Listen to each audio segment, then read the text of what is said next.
على النبي الأمي المكي المدني القرشي الهاشمي المطلبي الرسول المسدد المصطفى الأمجد المهدود الأحمد أبي القاسم محمد صلى الله عليه وسلم.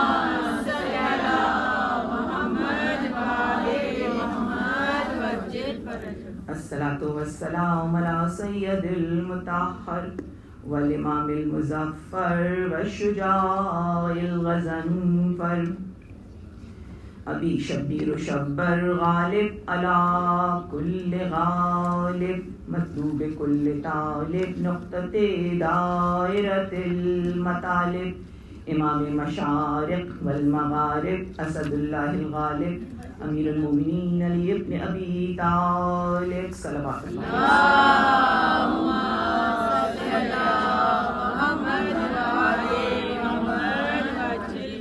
الصلاة والسلام على صاحب دعوة النبوية وصالة الحیدریہ والعصمة الفاطمیہ والحلم الحسنیہ والشجاعة الحسینیہ والعبادة السجادیہ والمآثر الباقریہ والآثار الجعفریہ والعلوم الکاظمیہ والحجج الرضویہ والجود التقویہ والنقاوة النقویہ والہیبة العسکریہ والغیبة الالہیہ القائم بالحق صلوات اللہم صل علی محمد وعلی محمد. الصلاة والسلام علی آلہ الطیبین الطاہرین المعصومین المظلومین. انما يريد الله ليذهب عنكم الرجس اهل البيت ويطهركم تطهيرا. اللهم صل على محمد. تمام تر تعریف اپنے پروردگار کی دی جو واحد یکتا ایک اکیلا بے حد مہربان بہت لطف کرنے والا دعاؤں کا سننے والا آپ کے دلوں پہ گزرنے والی کیفیتوں کو آپ سے بہتر سمجھنے والا جو مانگتی ہیں اس کا بھی دینے والا جو نہیں مانگتی ہیں وہ بھی عطا کرنے والا وہ رب جو رب حسین ہے وہ رب جو حسین سے اس قدر عشق کرتا ہے کہ حسین کا نام ہر ایک مومن کے دل میں بسا دیا ہے. ہماری آج دوسری تقریر ہے شہنشاہ کربلا فاتح کربلا حسین ابن علی بلندتر صلوات.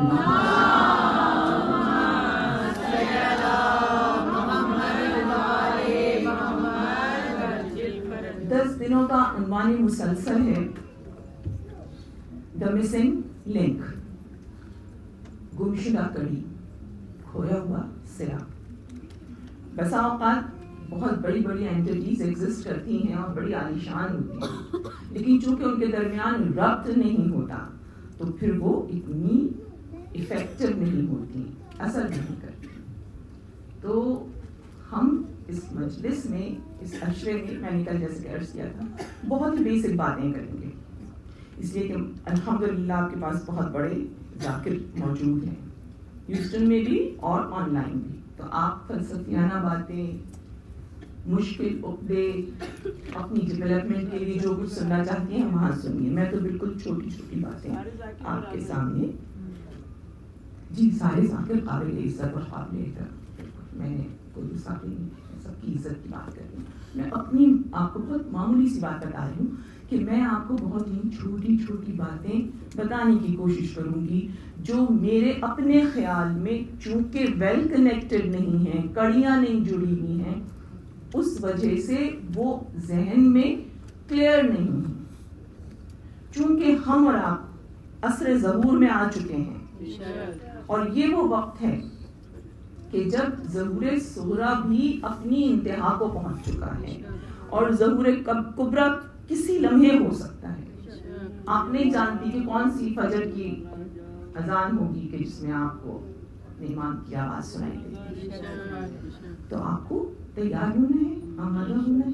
اس آمادگی کے لیے آپ کے پاس ایک بہت بڑی پکچر ہونی چاہیے, ایک کھلا ہوا ہورائزن ہونا چاہیے کہ جس ہورائزن میں آپ اپنے دین کو دیکھ سکیں, اور اگر آپ کے ذہن میں کچھ سوالات ہیں تو آپ ان کے جواب تلاش کر سکیں.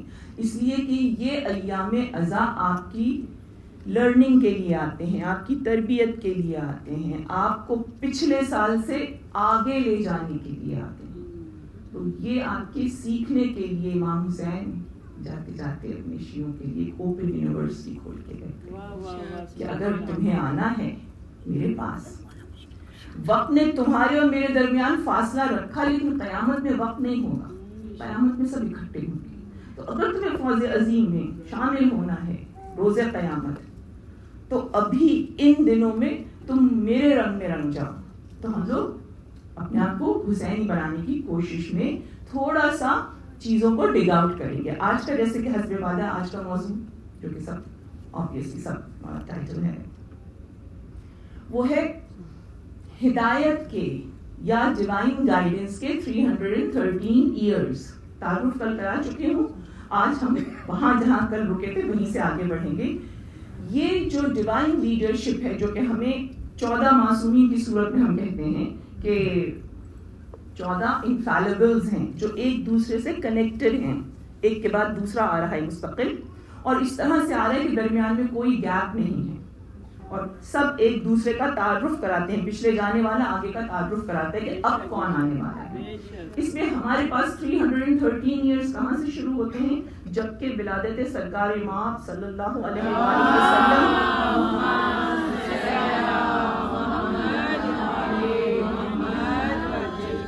570 AD میں ہوتی ہے. میں ٹائم لائن مستقل بتا رہی ہوں تاکہ جو لوگ ٹائم لائن بنانا چاہیں وہ آرام سے بنا سکتے ہیں, اور یہ وقت بہت ضروری ہے اور اس وقت کا ہی حساب لیا جائے گا. وہاں سے اگر آپ آغاز کرتی ہیں ڈیوائن لیڈرشپ کا, ویسے تو ڈیوائن لیڈرشپ میں آپ کے تمام انبیاء آ جائیں گے, لیکن ہم اسپیسیفک 14 انفیلیبلز 14 معصومین کی بات کر رہے ہیں, اور اس کے بعد آپ 11ویں امام کی شہادت پہ 260 کے اوپر آ کے رکتی ہیں. تو یہ پورے 313 سال بن رہے ہیں. سرکار کی والدہ کا تعارف کل کرا چکی, والد کا تعارف کل کرا چکی, اور بہت مختصر بات کر رہی ہوں اس لیے کہ مجھے پورے 14 معصومین کو سمیٹنا ہے. آج ہم یہ دیکھیں گے کہ سرکار کی زندگی کیسی ہے. میں کرونولوجیکل جا رہی ہوں, تاریخ وار جا رہی ہوں, اور بہت بریف جا رہی ہوں, اس لیے کہ آپ سب ہسٹری جانتے ہیں, میرا کام تو صرف کنیکٹ کرنا ہے. تو جب آپ سرکار کی زندگی دیکھتے ہیں تو آپ کو 3 ادوار میں اپنے پیغمبر کی زندگی بٹی ہوئی نظر آتی ہے. اگر کوئی جاننا چاہے اپنے رسول کے بارے میں, اور آپ کو جاننا چاہیے, آپ کبھی دیکھیے جیزس کے بارے میں کس طرح سے کتابیں بھری ہوئی ہیں بچوں کی ایج سے. اگر آپ بچے کو صرف حضرت عیسیٰ کا تعارف کرانا چاہیں تو آپ کے پاس ایک بہت بڑی ورائٹی ہے. تو ہمیں پتا ہونا چاہیے کہ ہماری سرکار کی جو 63 ایئرز کی لائف تھی, جو کہ ہم سے ڈائریکٹ کنیکٹڈ ہے, اور ہم ان سے جتنا بھی قریب ہو کم ہے, کہ آپ 63 ایئرز اس دنیا میں رہے. 3 حصوں میں آپ کی زندگی ہے. پہلی زندگی ہے آپ کی ولادت سے لے کر 40 سال کی عمر تک, یعنی کہ جب آپ پر پہلی وحی نازل ہوئی اس سے پہلے کا جو ٹائم ہے, یہ پورے 40 سال. ان 40 سالوں میں آپ اچھی طرح جانتی ہیں کہ سرکار نے اپنا تعارف اپنے کردار کے ذریعے کیا. جو اللہ نے ان کو دیے تھے جوہر, وہ اپنی جگہ تھے, نور ہونا اور سراپا نور ہونا, جسم کا سایہ نہ ہونا, ایک عجیب طرح کا اٹریکشن ہونا. جو شکل دیکھتا تھا, جو گفتگو سنتا تھا, وہ گرگیلا ہو جاتا تھا, فدا ہو جاتا تھا.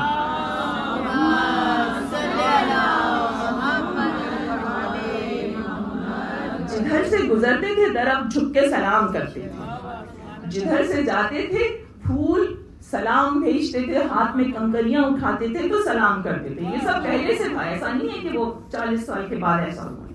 کیوں؟ اس لیے کہ نور الہی تھے, اللہ نے بھیجا ہدایت کے لیے تھا. سب سے زیادہ آؤٹ اسٹینڈنگ جو چیزیں منوائی اور جو مسلمانوں کو اپنی زندگی میں امپلیمنٹ کرنی چاہیے, سچ بولتے تھے, صادق تھے. جھوٹ بولنے والا کیسے شفاعت کا سوال کرے گا؟ ہم سب جھوٹ بولتے ہیں, میں ایڈمٹ کرتی ہوں. آج کے دن سے کوشش کریں گے کہ جھوٹ کو کم کریں. انشاءاللہ ایک دن بالکل ختم ہو جائے گا. اخلاق کی ضرورت پیدا ہوگی اس لیے کہ ہمارا ایم کل سیٹ ہو گیا تھا نا. کل ہم نے کیا اپنا ویژن بنایا تھا کہ ہمیں روز قیامت اپنے سرکار کی شفاعت چاہیے, اور اس شفاعت کو حاصل کرنے کے لیے ہم اسٹرگل کر رہے ہیں اس دنیا میں, اس زندگی میں, اس لیے کہ وہ دیکھ رہے ہیں. ہماری ایک ایک رپورٹ ان کے پاس پہنچتی ہے. تو آپ کی سانس, آپ کی گفتگو, آپ کا اٹھنا, آپ کا بیٹھنا سب ان کے سامنے. تو جتنا آپ ان سے کلوز ہونا چاہیں گی اتنا آپ کے لیے قیامت میں کام آنے والا ہے. سچ بولنا, صداقت, اور دوسری چیز امانت. یہ دو چیزیں تھیں منمانی. پھر دوسرا زندگی کا حصہ کہاں سے شروع ہوتا ہے؟ جب وحی نازل ہوئی اس وقت سے لے کر ہجرت تک, یہ 13 سال بنتے ہیں. ان 13 سالوں میں آپ کو اچھی طرح پتہ ہے کس طریقے سے چاروں طرف سے دشمن جو تھے وہ حملہ آور تھے, اور کس طریقے سے سرکار اور مسلمانوں کے اوپر ظلم توڑا جا رہا تھا.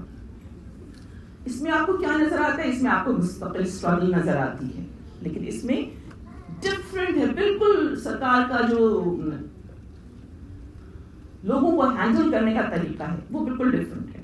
آپ نے کبھی قرآن میں دیکھا ہے ہر سورہ جب آپ شروع کرتے ہیں تو اس میں شروع میں لکھا ہوتا ہے مکی سورہ, مدنی سورہ. یہ کیوں لکھا جاتا ہے؟ اس لیے کہ مکی سوروں کا میسج بالکل مختلف ہے, مدنی سوروں کا میسج بالکل مختلف ہے. مکی سورہ عقائد پہ بات کرتی ہے, آپ کے بلیفز پہ بات کرتی ہے, اصول دین پہ بات کرتی ہے, توحید پہ بات کرتی ہے, شرک سے بچاتی ہے.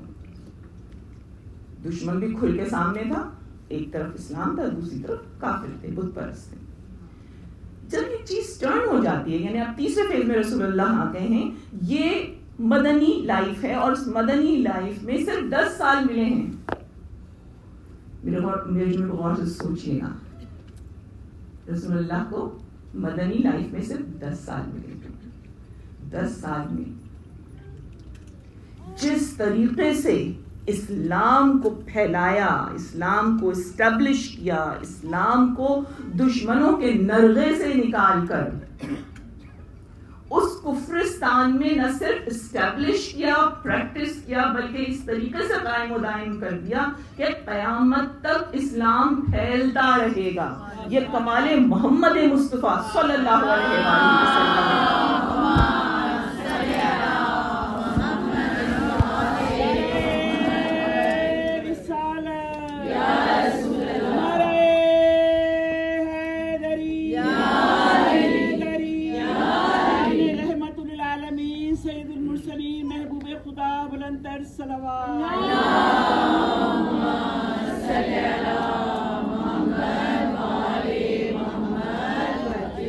کاش خدا میری زبان میں اتنی طاقت دیتا کہ میں اپنے مولا کے فضائل بیان کر سکتا, لیکن سوائے قرآن کے کوئی بھی وصف رسول نہیں بیان کر سکتا. قرآن قصیدہ ہے, کہیں طہا کہا جاتا ہے, کہیں یاسین کہہ کے نثار ہوا جاتا ہے, کہیں مزمل کہہ کے آواز دی جاتی ہے, کہیں واللیل کہہ کے زلفوں کی بات, کہیں والقمر کہہ کے چہرے کی تابانی کی بات ہوتی ہے. قرآن پڑھتی جائیے اور دیکھتی جائیے اللہ اپنے محبوب کو کس طریقے سے مخاطب کر رہے ہیں. میں تو بالکل کم علم اور الفاظ ہیں, طاقت ہے, لیکن رسول اللہ کا انفلوئنس بتانے کے لیے, مجھے بہت تیزی سے پوری بات آج ہی ختم کرنی ہے, انفلوئنس بتانے کے لیے کہ ان کا انفلوئنس دنیا میں کس طرح سے قائم ہوا, میں آپ کے سامنے یہ کتاب لے کر آئی ہوں. یہ کتاب بہت مشہور ہے, آپ کی نون ہے, آپ جا کے دیکھ سکتے ہیں انٹرنیٹ پہ. 100 ranking of the most influential persons in history. تاریخ کے وہ 100 افراد کہ جن 100 افراد نے انسانیت کو اس طریقے سے انفلوئنس کیا کہ تاریخ کا دھارا موڑ دیا. 100 افراد کی رینکنگ کی گئی ہے. لکھنے والا مسلمان نہیں ہے, عیسائی ہے, لیکن اس نے جو سب سے پہلا رینک دیا ہے وہ محمد مصطفیٰ صلی اللہ علیہ وآلہ وسلم کو دیا. 100 لوگوں میں, اور ظاہر اس میں بہت اعتراضات بھی ہوئے, اس لیے حضرت عیسیٰ کو تیسرا نام دیا. اور یاد رکھیے اس وقت کرسچینٹی سب سے بڑا ریلیجن ہے پوری دنیا کا, اور کہاں کرسچنس کی اگر آپ ان کی ڈیموگرافی دیکھیں اور اپنے آپ کو دیکھیں مسلمانوں کو بہت فرق ہے. اگر وہ 33% ہیں, اس سے زیادہ ہیں, لیکن میں آپ کو بہت پرانی بات بتا رہی ہوں, اگر وہ 33% ہیں تو ہم غالباً 13% بھی نہیں ہیں. لیکن اس کے باوجود ہمارے ڈیوائن لیڈر کو پہلا مقام اس لیے دیا گیا. ریزن سنیے, ریزن وہ کیا کہتے ہیں کہ میں نے ان سے زیادہ سکسیسفل کسی اور شخصیت کو نہیں دیکھا. He became an immensely effective political leader. 10 سال میں بہترین پولیٹیکل لیڈر بن کر ابھرے. اور اس کے بعد پھر اگلا جملہ, میں صرف 1-2 جملے پڑھ پاؤں گی. اگلے جملے میں وہ کہتا ہے محمد صلی اللہ علیہ وآلہ وسلم unlike Jesus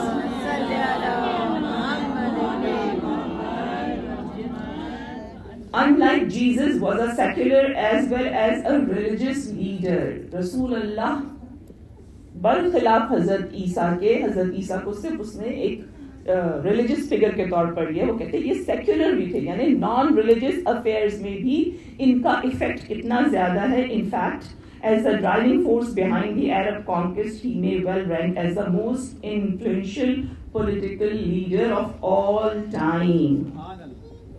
جس طرح سے اسلام پھیلا تیزی کے ساتھ, اور جس طریقے سے اسلام نے انسان کی ارتقاء پہ, انسان کی ڈیولپمنٹ پہ, انسان کے علم پر, سائنس کی ترقی میں اسلام نے رول پلے کیا ہے, ایسا کسی ریلیجن نے نہیں کیا. بلکہ انفیکٹ اگر آپ کمپیئر کریں تو آپ کو اندازہ ہوگا کہ سائنس کو آگے بڑھانے میں اسلام کا رول بہت زیادہ اسٹرانگ ہے, جبکہ سائنس کو ایکسیپٹ نہ کرنے میں کرسچینٹی کا بہت بڑا رول ہے. یہ بات میں کیوں کہہ رہی ہوں؟ تاکہ میرے بچوں کو یہ پتا چلے کہ ہمارا دین بہت ایڈوانس ہے, علم کی بنیاد پر ہے. ہم اسے برتتے کیسے ہیں یہ ہماری خطا ہو سکتی ہے, ہماری کمزوری ہو سکتی ہے, اسلام کا کوئی قصور نہیں. اب میں پھر سرکار کی لائف پر آتی ہوں, اور ہم چاہتے ہیں ان 10 سالوں کی طرف جو آپ نے مدینہ میں بسر کیے تھے, تاکہ آپ کو جو میں ایک کرونولوجیکل بنانا چاہ رہی ہوں فلو چارٹ آپ کے ذہنوں میں. میری بڑی خواہش تھی کہ میں آپ کے سامنے اپنی سلائڈز پریزنٹ کرتی, لیکن آف کورس محرم کے 10 دن اس بات کی اجازت نہیں دیتے کہ ہم اتنی لمبی مجالس کر سکیں. لیکن کبھی زندگی رہی تو انشاءاللہ اس کو بھی کریں گے. لیکن میں چاہتی ہوں کہ آپ اپنے طور سے, اپنے ذوق کے حساب سے اسلام کو سمجھیے, رسول اللہ کی زندگی کو دیکھیے, تاکہ آپ سمجھ سکیں کہ آپ سے کیا ایکسپیکٹیشن ہے. آپ کو امت مرحومہ کہا جاتا ہے. امت مرحومہ کا مطلب یہ نہیں کہ مر چکے, جس پر اللہ نے خاص رحم کیا ہے. تو اللہ نے ہم پر خاص رحم اپنے حبیب کے صدقے نہیں کیے. قرآن کہہ رہا ہے اے حبیب اگر آپ ان کے درمیان نہ ہوتے تو کب تک ان پر عذاب آ چکا. ان کے وجود کی برکت ہے کہ کثرت گناہ کے باوجود اللہ ہمیں موقع پہ موقع دے رہا ہے. لیکن یہ وقت معلوم تک ہے, وقت معلوم ظہور ہے. جیسے ہی ظہور ہوگا اس کے بعد پھر دروازے بند ہو جائیں گے. پھر آپ کو شو کرنا پڑے گا کہ آپ دین پر کتنا عمل کرتے ہیں. لہٰذا دین کو ہلکا نہ لیجیے, دین کو سیریس لیجیے. یہ 10 سال, ان 10 سالوں میں ہم کیا دیکھتے ہیں؟ ہم ان 10 سالوں میں سرکار کی زندگی کو میں ایئر بائی ایئر لکھ کر لائی ہوں, تاکہ آپ کی ذہن میں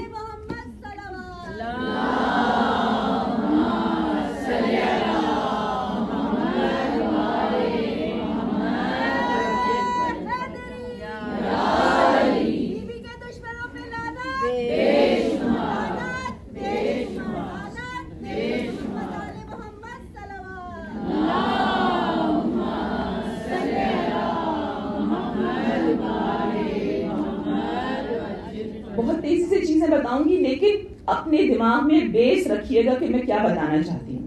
کل آپ کی خدمت میں عرض کیا تھا کہ ہمیں اپنے معصومین کی لائف میں جو چیز دیکھنی ہے اس وقت, وہ یہ دیکھنی ہے کہ آپ کے زمانے میں چیلنجز کیا آئے تھے. چیلنجز یعنی کہ کیا دقتیں آئی تھیں, کیا مصیبتیں آئی تھیں, کن لوگوں نے اسلام کی مخالفت کی تھی, کن لوگوں نے اسلام کو جڑ سے اکھاڑنے کی کوشش کی تھی, کن لوگوں نے اسلام کو بدلنے کی کوشش کی تھی, کن لوگوں نے اسلام کے اندر بدعتیں پیدا کرنے کی کوشش کی تھی, تاکہ آپ ان کو سمجھ سکیں پھر دوسری چیز آپ کیا دیکھیں گی؟ سیکنڈ اسٹیپ آپ کا یہ ہے کہ آپ یہ دیکھیں گی کہ اس وقت کے معصوم نے اس سچویشن کو کیسے ہینڈل کیا تھا. یہ بہت ضروری ہے اس لیے کہ وہ تمام چیلنجز جو ایک ایک کر کے آئے تھے معصومین کی زندگی میں ہماری زندگی میں اکٹھے ہیں. زمانے کے شر کو پہچانیے, زمانے کی مشکلوں کو پہچانیے. اور اللہ تعالیٰ فرماتا ہے کہ تم نے کیا سمجھ لیا خالی تمہارے اسلام لانے سے اور زبان سے کہنے کے سے کہ ہم ایمان لے آئے ہم قبول کر لیں گے؟ ہم تمہیں آزمائیں گے. اور کیسے آزمائیں گے؟ وہ 5 طریقے بھی بتا دیے گئے. آپ کو قرآن کی آیت پتہ ہے کہ ہم تمہیں بھوک سے آزمائیں گے, اولاد سے آزمائیں گے, مال سے آزمائیں گے, موت سے آزمائیں گے, اور تمہارے پھلوں کی قلت سے یعنی کہ قحط سے آزمائیں گے. لیکن اس کے علاوہ بھی بہت سارے چیلنجز تھے جو ہر معصوم اپنے اپنے زمانے میں حتیٰ کہ جناب سیدہ تک فیس کرتی رہی. ان کو انکاؤنٹر کیسے کیا گیا, ان کے دشمنوں کی تعداد کیسی تھی, آپ ان کے دشمنوں کو کس طریقے سے کیٹیگرائز کریں گی. جب آپ ان کی کیٹیگرائزیشن کر لیں گی تو آپ کو آج نظر آئے گا کہ آج کون کس ایج کو پہنے گا. رسول اللہ کی جو لائف میں جتنی بھی پڑھ سکوں, مجھے وقت کا بھی ظاہر پریشر ہوتا ہے میرے پر, لیکن آپ نے رسول اللہ کے 3 دشمنوں کو جو مدینے میں نظر آئے ان کو سمجھنا ہے. یہ 3 دشمن تھے رسول اللہ کے تھرو آؤٹ. یہی دشمن امام زمانہ علیہ السلام کے بھی ہوں گے.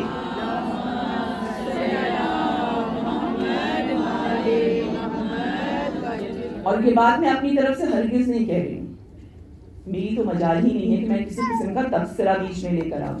یہ بات ہمیں ہمارے علماء نے آئیڈینٹیفائی کرائی ہے کہ جس طریقے سے رسول اللہ کے 3 دشمن تھے وہی دشمن امام زمانہ کے بھی ہوں گے. اور یاد رکھیے ایک چیز جو آپ کو بہت زیادہ نظر آئے گی ان پورے 14 اماموں میں, جس کی کہ خود بہت زیادہ نشاندہی رسول اللہ نے بھی کی, کہ میرا آخری فرزند میرے جیسا ہوگا. نام وہی ہے, کنیت وہی ہے, شکل و شباہت وہی ہے. اگر علی اکبر شبیہ پیغمبر تھے تو بارہویں امام بھی شبیہ پیغمبر. زمانہ بھی وہی ہوگا.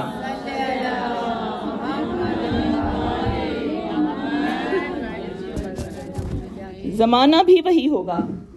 تو دشمن کون کون سے 3 ہیں؟ مجھے پتہ ہے تھوڑی گفتگو ہماری خشک ہوتی جا رہی ہے, لیکن میں اس سے زیادہ رنگ نہیں بھر سکتی. لبیک یا مہدی, لبیک یا مہدی. 3 دشمن. پہلا دشمن کافر, کھلا ہوا دشمن ہے, مطلب کوئی پردہ ہی نہیں ہے بیچ میں. اب اس میں آپ سب کو لا سکتے ہیں, جو بے دین ہے, جو دین کو نہیں مانتا, جو دین پر عمل نہیں کرتا, جو دین کا مذاق اڑاتا ہے, جو بت پرستی کرتا ہے, جو نفس پرستی کرتا ہے. اب بت پرست اتنے نہیں ہیں جتنے نفس پرست ہیں. میں اور میں, یہی سب سے بڑا خطرہ ہے ہمارے ساتھ کہ کہیں ہم میں تو نہیں پڑ گئے. پہلا دشمن کافر, دوسرا دشمن یہودی. مطلب میں تو ہسٹری کی بات کر رہی ہوں. سارے دشمنوں پہ لعنت, سارے نبی کے دشمنوں پہ لعنت, محمد صلی اللہ علیہ وسلم. لعنت بھیجیے, لیکن لعنت سے پہلے ان کی کوالٹیز ضرور دیکھیے. اچھا کوالٹیز یہاں اردو کی خوبی نہیں کہہ رہی ہوں, کوالٹیز کا مطلب جو بھی ان کی صفات ہیں, اور پھر ان کو جھانکیے اپنے اندر. وہ صفات مجھ میں تو نہیں ہے, خود نظر آ جائے اگر تو وہیں پکڑ لیجیے اور اس پر کام کرنا شروع کر لیجیے. یہ ہے آپ کے لیے مہدی کی اصل تیاری. آپ کہتی نا کیسے امام کے لیے اپنے آپ کو تیار کریں. امام کو تیار کرنے کا طریقہ یہ ہے کہ یہ جو تبرہ اتنا واجب کیا گیا ہے, اس تبرہ کے آئینے میں اپنے آپ کو تلاش کیجئے کیا کیا ہمارے اندر ہے ابھی, تاکہ اپنے آپ کو کریکٹ کر سکیں. تب ولایت کے اندر آئیں گی, تب ولایت کے جھنڈے کے نیچے آپ آئیں گی. تو تیسرا دشمن منافق ہے. پہلا دشمن کافر, دوسرا دشمن یہودی, تیسرا دشمن. اب یہی سب آ جائیں گے امام زمانہ کے سامنے. اب ان دشمنوں کے ساتھ سرکار نے کس طریقے سے ڈیلنگ کی ہے وہ آپ کو دیکھنا پڑے گا. پہلی ہجری کے لیے آ جائیے. میں نے مکے کا حال بالکل پورا چھوڑ دیا, لیکن مدینے میں آنے کے بعد جو پہلا سال تھا, اس پہلے سال میں سرکار کیسے آئے تھے؟ مکے میں یتیم تھے, یہاں سربراہ کی حیثیت سے آئے تھے. مکے میں جان کا اتنا خوف تھا کہ طائف تک میں پناہ نہیں ملی تھی, لیکن یہاں پر جب آئے ہیں تو لوگوں نے اپنی آنکھیں, اپنے دل, اپنے گھر, اپنا مال سب فدا کر دیا تھا. انصار نے کیا کیا تھا؟ انصار نے سب کچھ رسول اللہ کے قدموں میں ڈال دیا تھا, اور جس طرح سے رسول اللہ نے چاہا ویسے تقسیم کی, اور وہ اس پہ نہ صرف راضی اور خوش رہے بلکہ اطاعت میں بھی رہے.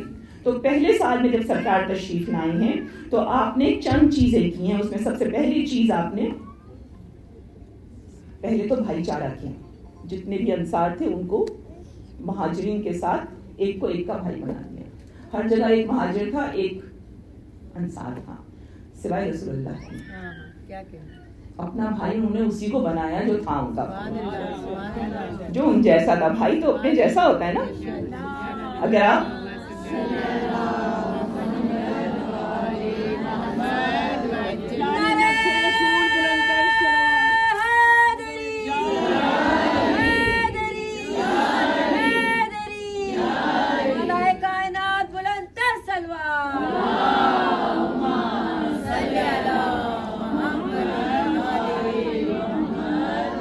فرض کریں میں یہاں پر نہیں ہوں اور میری بہن ہے یہاں پر, آپ نہیں جانتی, لیکن آپ کہیں گی ہاں شباہت آ رہی ہے, رائٹ؟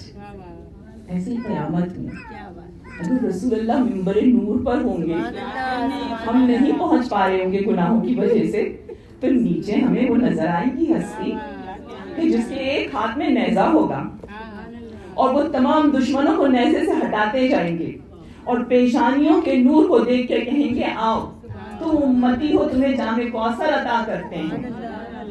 کون ہوگا؟ آپ کیسے پہچانیں گی؟ رسول اللہ کی شباہت آ رہی ہوگی سرکار علی مرتضیٰ میں.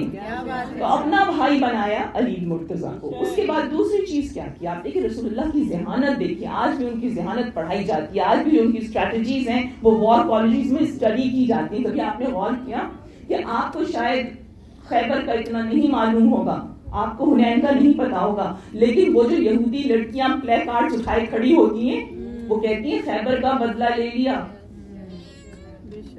آپ سمجھ رہی ہیں؟ آج بھی جو کتابیں لکھی گئی ہیں, لیزلی ہیزلٹن کی کتاب بڑی پاپولر ہوئی تھی, ہم نہیں جانتے کہ بنو قریظہ کے ساتھ کیا ایشو تھا. وہ ابھی بھی بتا رہی ہے کہ چونکہ یہ فیصلہ ہو گیا تھا, سب مردوں کو قتل کرنے کا حکم دے دیا تھا, اس لیے دشمنی چلی آ رہی ہے. اچھا میں آپ کو یہ کیوں بتا رہی ہوں؟ میں کوئی پولیٹیکل بات نہیں کر رہی ہوں, لیکن میں آپ کو یہ بتا رہی ہوں یہی اینٹیٹیز اسٹرانگ ہوتی چلی جائیں گی جن سے امام زمانہ انکاؤنٹر کریں گے. So you need to understand کہ کس کو کس طریقے سے ہینڈل کیا گیا تھا, وہی ایگزیکٹلی امام زمانہ انشاءاللہ ایکسٹریم پہ لے جا کے کریں گے.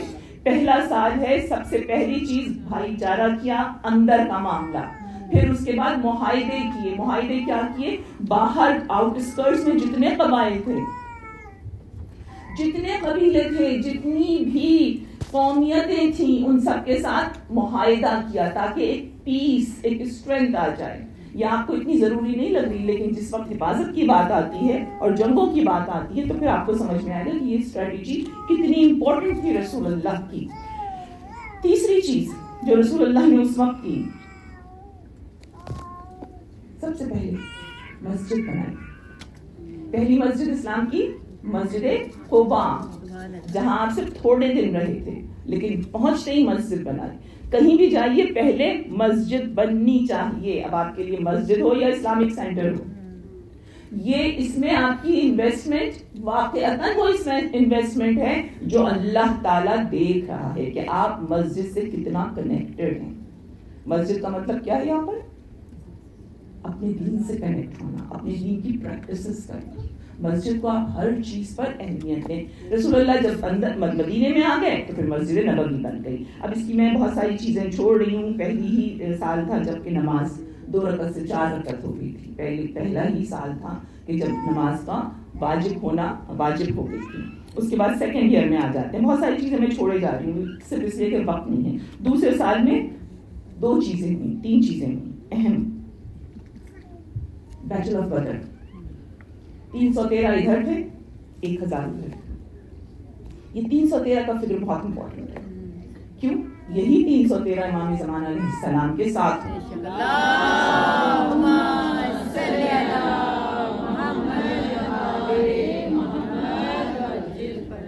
میں 313 پہ زیادہ بات نہیں کروں گی, آپ کو بہت کچھ پتا ہے. بس یہ یاد دلا دوں کہ 313 میں 40 خواتین, 40 خواتین کا ریشو دیکھ لیجیے, ہو سکتا ہے ان کی کنیزوں میں آ جائیں. تو کوشش تو کرتی رہیے, کوشش کرتی رہیے اپنے آپ کو بہتر سے بہتر کرنے کی. کیا خبر ان سے رابطے میں آ جائیں اور ان سے رابطے میں آنے کے بعد امام سے بھی کنیکٹ ہو جائیں. جتنے بڑے بڑے کمانڈرز ہوتے ہیں ان کو کنیزیں تو چاہیے ہوتی ہیں نا کام کرنے کے لیے. تو ہم اور آپ شاید اس میں اسی صورت پہنچ جائیں. 313 کے بعد ہم آگے بڑھتے ہیں. دوسری میں ہجری میں کیا ہوا؟ بی بی فاطمہ کا عقد ہوا. ٹھیک ہے, جنگ بدر اور بی بی فاطمہ کا عقد ہو گیا. اس کے علاوہ پھر میں چیزیں چھوڑے جا رہی ہوں آپ کے لیے, اس لیے کہ ٹائم کا پریشر بہت ہے. تیسرا سال کیا ہوا تھا؟ تیسرے سال بیٹل آف احد ہوئی تھی. اب میں بالکل تفصیل نہیں بتا رہی ہوں آپ کو, لیکن بیٹل آف احد میں کیا ہوا تھا؟ بیٹل آف احد میں جنگ جیت گئے تھے مسلمان, لیکن وہ شکست ہو گئی تھی. کیسے ہو گئی تھی؟ صرف رسول کی اطاعت نہیں کی تھی, نافرمانی کی تھی. 50 تین انداز آرچرز ایک دور پہاڑی کے اوپر سیٹ کیے تھے, کہا تھا جب تک میں نہ کہوں چھوڑنا نہیں. وہ انہوں نے کیا دیکھا؟ انہوں نے دیکھا جنگ جیت گئے, مال غنیمت سمیٹا جا رہا ہے. رسول کا حکم بھول کر آ گئے. جو ان کا امیر تھا وہ وہیں کھڑا رہا اور وہ کہتا رہا کہ دیکھو رسول اللہ نے منع کیا مت جاؤ. لیکن یہ جو مال کی لالچ ہے یہ جیتی ہوئی جنگ کو کیسے پلٹتی ہے کہ حمزہ شہید ہو گئے. اگر یہ نہ ہوتا تو حمزہ شہید نہیں ہوتے, وہ بالکل آخر میں جا کر شہید ہوئے. رسول اللہ کے دندان مبارک شہید ہوئے اور رسول اللہ پھر لڑتے لڑتے اتنے زخمی ہوئے کیا گڑھے کے اندر ایک پتھر کی ضرب سے آپ اس کے اندر گر گئے. تو کیا ہوا؟ مال کی آئیڈینٹیفائی کرتی جائے گا چیزوں کو. مال کی جو لالچ ہے نا, یاد رکھیے اللہ تعالیٰ مومن کو اتنا دینے والا ہے, اتنا دینے والا ہے, اتنا دینے والا ہے کہ مومن راضی ہو جائے گا. اور کہاں ملے گا؟ ہمیشہ رہنے والی زندگی میں. تو مال کمانا بالکل بری بات نہیں, بہت اچھی بات ہے, لیکن مال کے پیچھے دین بیچ دینا یہ نہیں کرنا چاہیے. آ جائیے اگلے سال پر, آ جائیے چوتھا سال. چوتھے سال میں بنو نذیر کا مقابلہ ہوتا ہے. بنو نذیر کا واقعہ میں بتانا چاہتی تھی.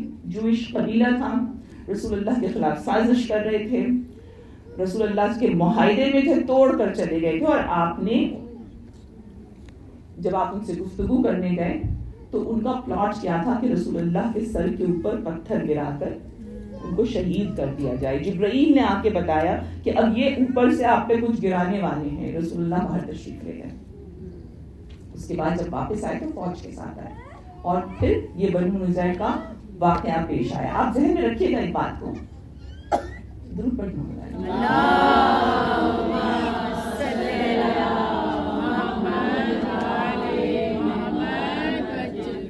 آپ ذہن میں رکھیے گا کہ یہ ہمیشہ معاہدہ کرتے ہیں, ہمیشہ توڑ دیتے ہیں, اور توڑ دینے کے بعد یہ دشمنی کے اس لیول کے اوپر چلے جاتے ہیں جہاں پر پھر یہ واجب القتل ہو جاتے ہیں. یہی ایگزیکٹلی ابھی ہو رہا ہے.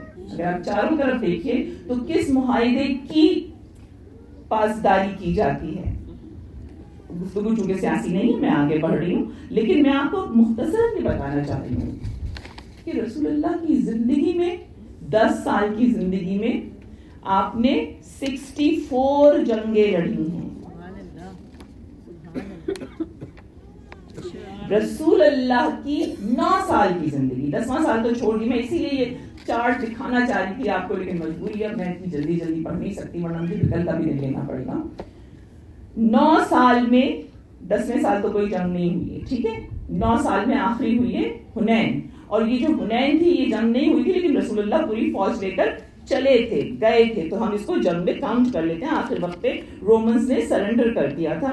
لیکن اگر آپ ان جنگوں کو دیکھیں تو رسول اللہ نے ان پرسن، جس کو کہ غزوہ کہتے ہیں، 26 جنگیں لڑی ہیں 9 سال میں.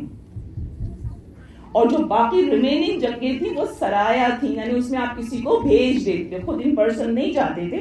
لیکن اب اگر آپ اس کیلکولیشن کو دیکھیں تو آپ کو نظر آئے گا 36 آپ نے سرایا ہیں آپ کی لائف میں. لیکن اگر آپ سوچیں ایز این ایڈمنسٹریٹر، تھوڑی دیر کے لیے اپنے آپ سوچیں کہ اگر مستقل جنگ میں آپ مصروف ہیں، موسٹ آف دا ٹائم آپ زرہ پہنے ہوئے ہیں، آپ اپنے شہر میں ہی نہیں ہیں، کتنا ٹائم جا رہا ہے، کتنی انرجی جا رہی ہے. اس کے بعد دین کو اسٹیبلش کرنا، اس کے بعد گورننس کرنا، اس کے بعد ایسا عادلانہ معاشرہ قائم کرنا کہ آج بھی انصاف کا نام اگر لیا جائے تو ریاست مدینہ کی بات ہوتی ہے. کیا آپ تصور کر سکتی ہیں ان کی ذہانت کا، ان کے کنٹرول کا، ان کی قابلیت کا، ان کے ڈیوائن لیڈرشپ ہونے کا، کہ جس کی آدھی سے زیادہ 10 سال کی زندگی جو ہے وہ آرمر میں گزر رہی ہے، وہ کتنی کنٹرول کے ساتھ اس حکومت کو لے کر چل رہا تھا. یہ بات سوچنے والی ہے. میں بس اب بالکل جلدی بتا دوں آپ کو.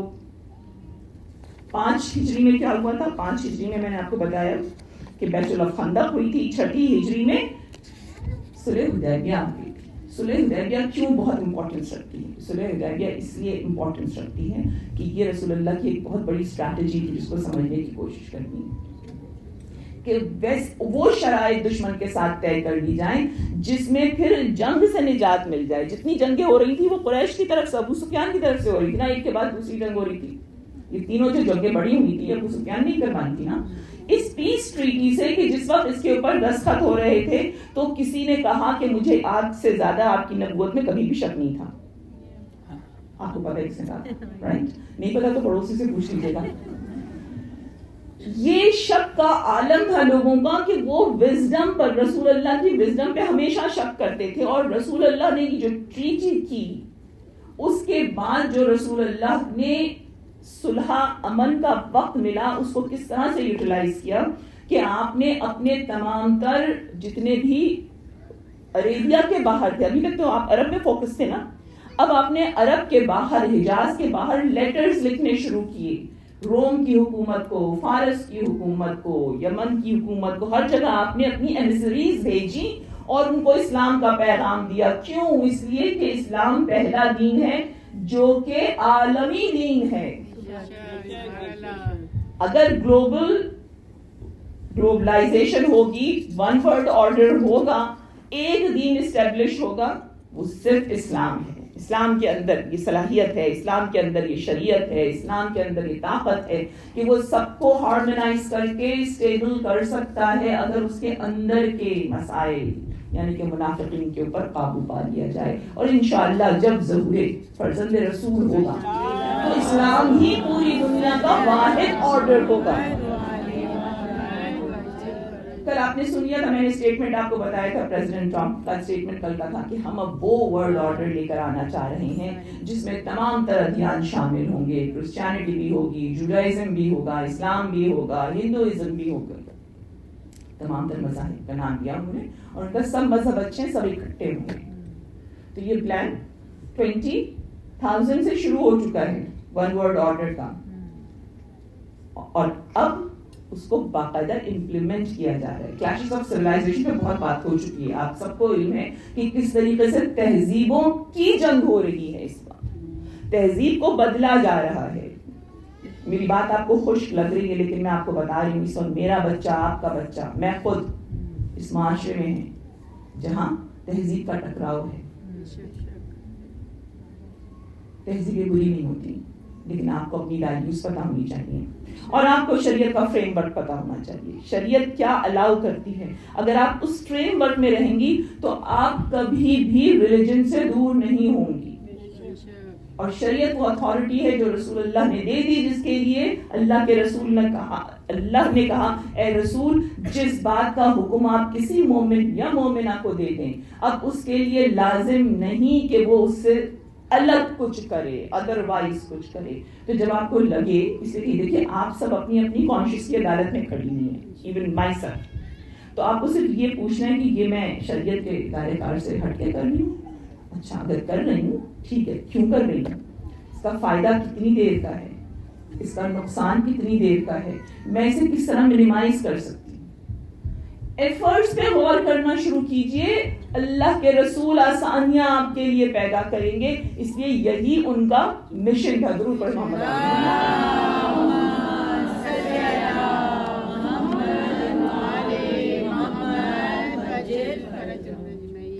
7ویں ہجری میں خیبر فتح ہو گیا.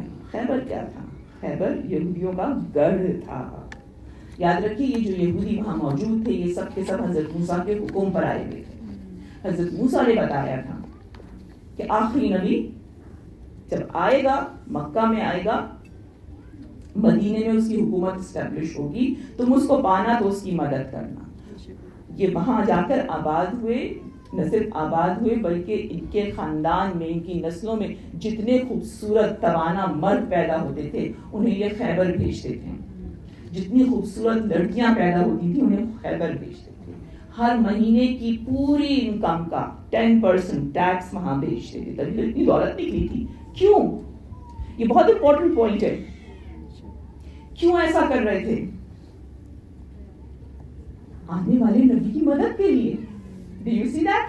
آنے والے نبی کی مدد کے لیے یہ ساری چیزیں ہو رہی تھی. لیکن جب مدد کا وقت آیا تو کیا چیز آگے آ گئی تھی؟ جب مدد کا وقت آیا تو صرف جھوٹی شان بان آ گئی تھی. 2 جملوں میں اگر تاریخ کو سمیٹنا چاہوں, یہ یاد رکھیے گا کہ Ibrahim is the father of all divine religions.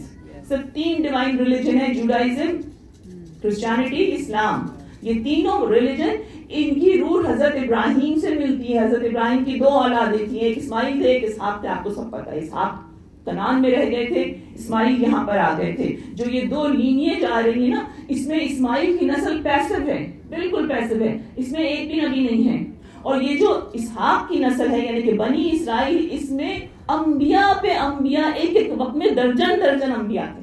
آپ نے امام حسین کا اسٹیٹمنٹ سنا تھا نا, جو انہوں نے صبح شروع کیا تھا. انہوں نے کہا تھا کہ یہ بالکل بنی اسرائیل کی طریقے سے ہیں جو طلوع فجر سے سورج نکلنے تک 70 انبیاء کو قتل کرتے تھے اور اس طرح سے اپنا کاروبار شروع کرتے تھے جیسے کچھ کیا ہی نہیں. ایک ایک وقت میں 70 انبیاء ہوتے تھے.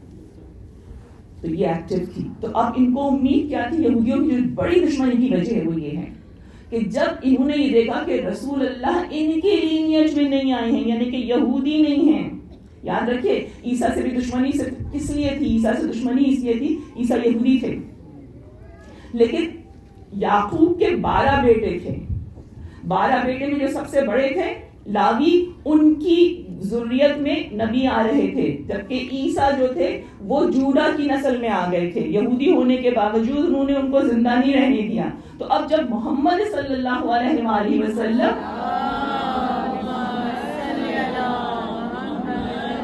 یہودی نہیں تھے تو ان کی جان کے یہ درپے مستقل تھے, اور آج تک انہوں نے اسلام کو ایکسپٹ نہیں کیا ہے. تو یہ جو جھوٹی, اس کو حسد کہہ لیے, اس کو آپ ریسزم کہہ لیجئے, میرے پاس تو الفاظ کم ہو جاتے ہیں لیکن I think it explains all. یہ کتنا اسٹرانگ ہو سکتا ہے کہ اس میں انہوں نے رسول اللہ کی نسل کو نہ صرف تب ختم کر رہے تھے بلکہ آج بھی یہ انتظار میں کہ کب امام زمانہ کا ظہور ہو اور ان کے لیے اتنی ڈیفیکلٹیز پیدا کر دیں کہ وہ کامیاب نہ ہو. اس وقت جو سب سے زیادہ اسلام کا خوف ہے وہ ان کو ہی ہے. اس وقت سب سے زیادہ جو جڑ کھاڑی جا رہی ہے. اب آپ کے سامنے سب ہے, مجھے کچھ کہنے کی ضرورت نہیں ہے, ابھی جلدی سے تھی, آپ نے سب کچھ دیکھ لیا. بس میں آپ کو یہی سب کچھ بتانا چاہتی تھی رسول اللہ کی لائف کے مطابق. 10واں سال تو آپ کو پتہ ہے, 9ویں سال کے اندر 8ویں سال میں مکہ فتح ہو گیا. دنیا میں کوئی ایسی وکٹری نہیں ہے کہ جس میں ٹوٹل کنٹرول لیا ہو بغیر ایک قطرہ خون بہائے ہوئے. یہ بھی رسول اللہ کا کریڈٹ ہے جو کسی ورلڈ لیڈر کو نہیں ملا. اتنی بڑی وکٹری کیسے نکالے گئے تھے, کتنے پتھر کھائے تھے, کس طریقے سے کانٹوں پہ چلے تھے, کس طرح خوف کے عالم میں 3 سال گزرے ہیں عام الحزن کے بعد، کس طرح 3 سال شیب ابی طالب میں گزرے. آپ کو اندازہ ہے، میں صرف ایک جملہ کہوں شیب ابی طالب کے لیے. شیب ابی طالب میں صرف بنی ہاشم تھے اور صرف پتے کھاتے تھے، جسم سب کے گرین ہو گئے تھے پتے کھا کھا کر. 3 سال کی جو مشقت تھی، اس کے بعد جیسے ہی باہر نکلے ہیں ابو طالب اور خدیجہ، چونکہ ایج میں تھے زیادہ سروائیو نہیں کر سکے. 2 دن کے وقت سے دونوں شہید ہو گئے تھے. 8 کو ابو طالب کا انتقال ہوا ہے، 10 کو بیوی خدیجہ کا ہوا ہے. آپ اندازہ کر سکتے ہیں کتنی سیکریفائسز دی گئی ہیں اس اسلام کو. اور جب اس اسلام کی فتح کو لے کر گئے ہیں رسول اللہ، ایک قطرہ خون نہیں بہایا ہے. یہ ہے امن کا مذہب، یہ ہے صلح کا مذہب. یہ مذہب وہ ہے جو شکل دیکھتے ہی کہتے ہیں سلامتی ہو تم پر.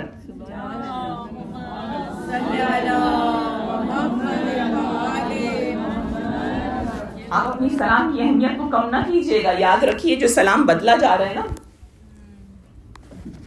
کس طرح سے بدل گیا؟ کیا کیا کہتی ہیں؟ آداب، بندگی. یہ چیزیں نان مسلمس کی نہیں، یہ سیکولر طریقہ ہے، ہمارا طریقہ نہیں ہے. ہم کہتے ہیں السلام علیکم. اب کیا کہا جاتا ہے؟ پیس. وہی ہے نا پیس. بچے کیا کہتے ہیں؟ پیس. پیس کا مطلب کیا ہے؟ سلام ہے تو اس کے بدلے سلام کہہ لیجیے. اپنے سلام کو قائم رکھیے. کیوں قائم رکھیے؟ اس لیے کہ سلام میں آپ اللہ کو لے کر آتی ہیں. آپ کو پتا امام حسین کیا کہتے ہیں؟ امام حسین علیہ السلام فرماتے ہیں اگر کوئی شخص تمہارے درمیان بغیر سلام کے گفتگو کرو، اس کی بات کاٹ کے اس کو روک دو جب تک وہ سلام نہ کرے. Do you see سلام کتنا امپورٹنٹ ہے؟ اور سلام کیا چیز ہے؟ سلام مستقل جنت میں. آپ آیتیں پڑھیے اور دیکھیے کہ اللہ تعالیٰ کیا فرماتا ہے کہ اور جنت میں ان کا طریقہ بس سلام ہی سلام ہوگا. جنت میں جب یہ داخل ہو رہے ہوں گے تو فرشتے ان کو سلام کریں گے. جنت میں جب یہ ایک دوسرے کو دیکھیں گے تو ایک دوسرے پہ سلام بھیجیں گے. رسول اللہ فرماتے ہیں جب اپنے گھر میں داخل ہو تو سلام کرو، اگر کوئی گھر میں نہیں ہے تو خود پہ ہی سلام بھیج دو. یہ رسول اللہ کا اسٹیٹمنٹ ہے. تو آپ سمجھیے یہ کتنی امپورٹنٹ چیز ہے. سلامتی ہے تو سب کچھ. میں نے بالکل مختصر رسول اللہ کی زندگی آپ کے سامنے بیان کی، بڑی ادھوری سی ہے. یقین کیجیے جو کچھ میں بتانا چاہتی تھی وہ نہیں بتا سکی، لیکن آپ خود کوشش کیجیے، آپ کو یہ چیزیں آسانی سے مل جائیں گی. نہیں تو میرے ساتھ کمیونیکیشن کر لیجیے گا، میں آپ کے ساتھ جتنا آپ سننا چاہیں گی میں آپ کو بتاؤں گی. یاد رکھیے رسول اللہ نے خود کہا نجات چاہتے ہو تو اپنے دل کو میرے عشق سے بھر دو. کتنا خوبصورت جملہ ہے. نجات چاہتے ہو تو اپنے دل کو میرے عشق سے بھر دو. اور یہی عشق تھا حسین کے لبوں پر. امام حسین نے کیا کیا تھا؟ امام حسین نے اسلام کو اسٹیبلش کیا تھا. امام حسین نے اسلام کو ریوائو کیا تھا. یہ کمال حسین ہے کہ ان 8 پہر میں اسلام کو اس طریقے سے تابندہ کر دیا کہ پورے اسلام کو 1,24,000 انبیاء کی کوششوں کو اسلام کی حسین نے اپنے لہو سے لکھ دیا. اور آپ کو پتہ ہے لہو سے لکھی تحریر مٹتی نہیں ہے. یہی وجہ ہے کہ حسین کے نام کی تابنا کی گوشے گوشے میں ہے ہر دل کی حرارت. رسول اللہ نے کہا تھا نا حسین مومنوں کے دل کی حرارت ہے. جب نام حسین آتا ہے جب جوش ہے، جذبہ مؤذن ہوتا ہے نا، خود کو سنوارنے کی، خود کو بہتر کرنے کی تمنا ایک دم جان جاتی ہے نا. جو بوجھ، جو ڈپریشن، جو کمزوری، جو بیماری کا احساس ہمیں جکڑے رہتا ہے وہ ایک دم کہاں وینش ہو جاتا ہے. یہ نام حسین کا معجزہ ہے. کیوں؟ اس لیے کہ حسین ہر تیر پر کہتے تھے بسم اللہ. ہر زخم پہ کہتے تھے بسم اللہ وباللہ وعلی ملت رسول اللہ. اس جملے پہ آپ غور کریں. یقین کیے جب سے میں نے یہ جملہ سنا ہے پڑھا ہے کتابوں میں اکثر سوچتی ہوں کہ یہ امام حسین علیہ السلام کی ہستی کا کمال تھا، یہ ان کا جمال تھا، یہ ان کی وزڈم تھی، یہ ان کا تحریک محمدی کو ہمیشہ ہمیشہ کے لیے آگے بڑھانے کی ایک ٹیکنیک تھی، ایک اسٹریٹجی تھی کہ آپ گھوڑے سے تشریف لا رہے ہیں تو یہ کہہ رہے ہیں، آپ گھوڑے پر سوار ہو رہے ہیں تو یہ کہہ رہے ہیں، آپ لاشاں اٹھا رہے ہیں تو یہ کہہ رہے ہیں، برچھی کھینچ رہے ہیں تو یہ کہہ رہے ہیں، تیر نکال رہے ہیں۔ حسین کے ایسے تیر لگا تھا حلق میں آخری وقت میں، اور یہ بھی ظالم ہرملہ نے مارا تھا، یہ بھی سہشوبہ تھا، 3 دھاریں تھیں اس کی، نکل نہیں پا رہا تھا حسین، پوری قوت سے دونوں ہاتھوں سے نکالنے کی کوشش کر رہے تھے،